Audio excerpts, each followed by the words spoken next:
Okay, today we're working on the Jeep. I think the #1 service item on these 1-ton axles is gotta be the hubs, and they need maintenance all the time. So the more you check them, the better off you're gonna be, and that's what we're gonna do today. You don't need many tools for this. The main tool is 6-point spindle socket that you're gonna need to get that nut off. This one is a 6-lug 2 5/8 outer. Need a 3/16 Allen just to get the cap off, and a couple picks, screwdrivers and stuff. I got some brake clean it up, and some new grease to go in. But yeah, I'll bring you guys along and let's get to it. Okay, we gotta get this cap off. Yeah, see? It's either sand, hollow sand, or rust. Either one of those is not good. But once you find the end of the clip, it just comes out like this. And then these other pieces can come out. Ooh, that's nasty. Oh man.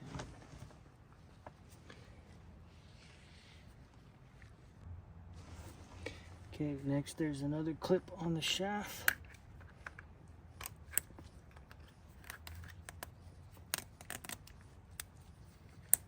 This comes out like that.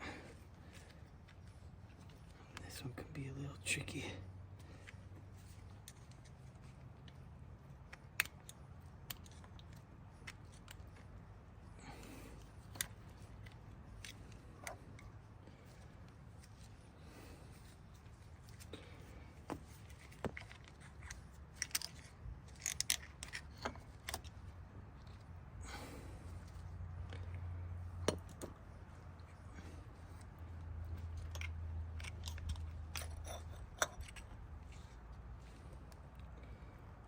Still got some grease on it, which is good, but it is dirty. There it is. Okay, once you got all the hub pieces out, you'll see the nut.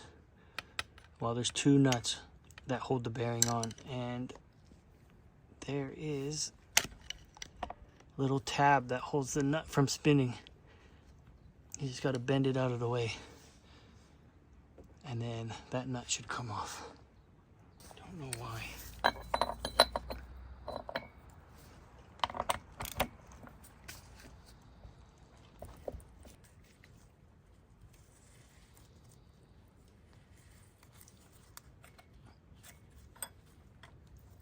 Okay, there's the retaining nut.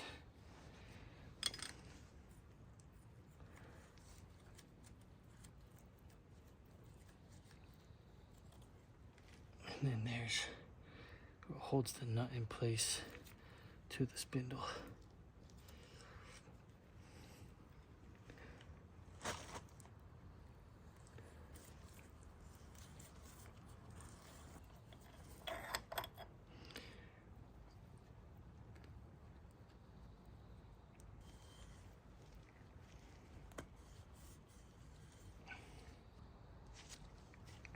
I'm gonna pull this outer bearing, see what it looks like. Oh, it actually looks pretty good. The grease is still pink in there. A little bit of it got hot, but it looks pretty good. Clean this all up, clean this bearing, re-grease it, and put it back together. I'm not gonna take that other bearing out. To get that other bearing out, obviously take the brakes off, pull the whole hub off, and when you do that, it usually ruins that seal in the back, so then you got to replace that seal. So I'm not going to do that today. I'm just going to re-grease these and put it back in. This bearing still looks really good. So yeah, if you wanted to go in deeper, you can, but I'm not going to do that today. All right, I got all these parts in the bin. kind of gave them a quick wipe off. I'm gonna spray them down with brake clean them all up, and just inspect for any unusual wear.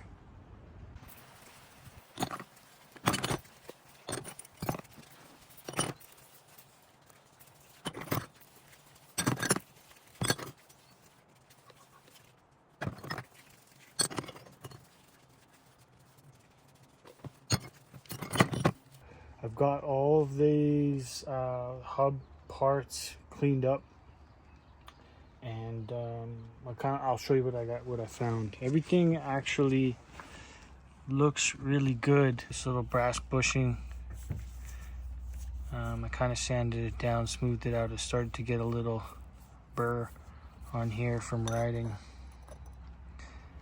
on there. So I just kind of polished this up, make sure it fit nice. Everything else looks okay.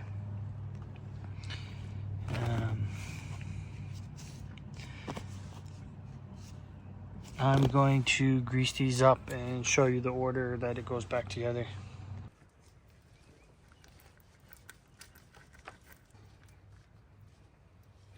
All right, got the bearing grease. We're gonna get the spindle nut. Okay, so after I got the bearing and the nut on, just the first nut, I like to put the wheel and tire back on, so I can get an accurate feel of the play and how tight this bearing is. So I'm gonna want to tighten this bearing to where there's very, very little preload on it and no free play at all. So I don't know if there's an exact spec. I'm sure there is somewhere, but I just try to set it as close as I can to having very little preload on it. So that's what I'm going to do now.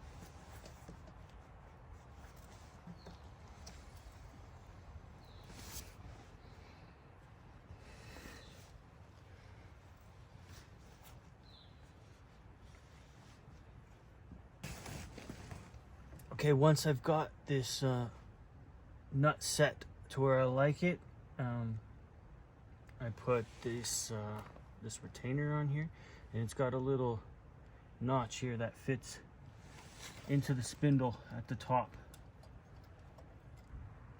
and then the second nut.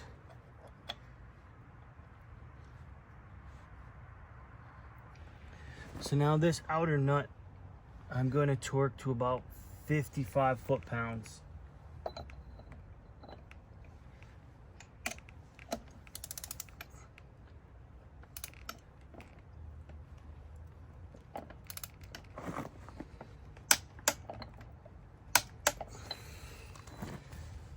And then you want to look to see if one of the little retaining tabs lines up with any of the holes on the nut.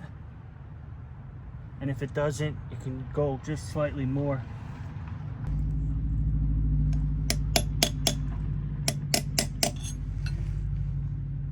Just bend that tab over just to stop the nut from backing off.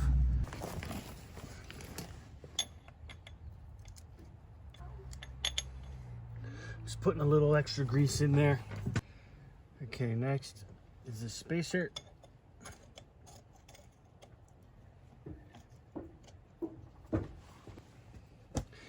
Then this backing plate, and it goes with the bigger indent in. Then the gear with the spring.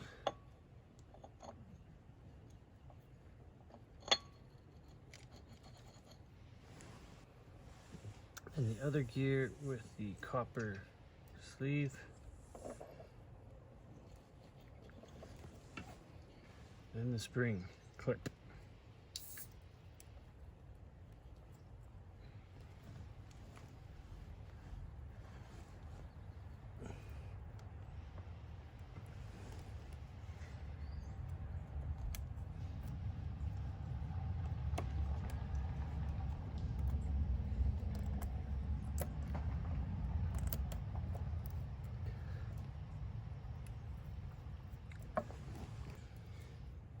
Then these two pieces, this one goes in and on top, and then the big clip.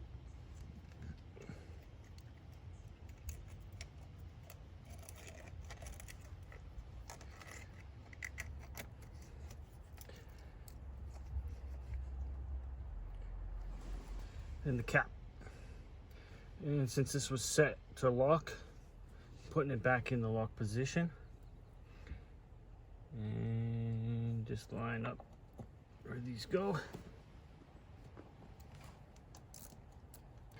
Now these, you don't want to over tighten these because these threads just go into that aluminum plate back there, so the threads can strip out really easily. So not too tight on these. Well, there we go.